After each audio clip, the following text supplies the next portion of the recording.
মই সকলো ধৰ্মৰ মানুহক এটা কথা ক'ব বিচাৰো, এটা সময়ত প্ৰমোদ বড়ো ডাঙৰীয়া মোৰ ক্লোজ ফ্ৰেণ্ড আছিল। তেওঁ মোৰ ঘৰত অপেন কৈছো, নিউজসকল আছে, তেওঁ মোৰ ঘৰত বহুবাৰ খানা খাইছে, মই তেওঁৰ ঘৰত বহুবাৰ খানা খাইছো। তেওঁ এপছুৰ সভাপতি আছিলে, মই আলেম সন্থাৰ সভাপতি আছিলো। দিল্লীত একেলগতে বহু আন্দোলন কৰিছিলো।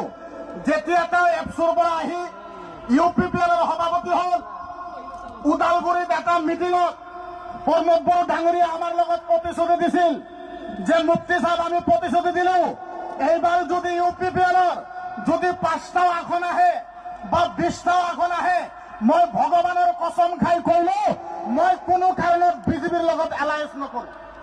এতিয়া মই সুধিব বিচাৰো, প্ৰমোদ বড়ো ডাঙৰীয়া আপুনি ওদালগুৰিত যায় ভগৱানৰ কসম খাইছিল যে সাম্প্ৰদায়িক বিজেপিৰ লগত মই এলায়েন্স নকৰো। প্ৰমোদ বড়ো ডাঙৰীয়া আপুনি ৰাজহুৱা হিচাপত ক'ব লাগে, আপুনি বিজেপিৰ লগত এলায়েন্স কৰি এই বিদেশীৰ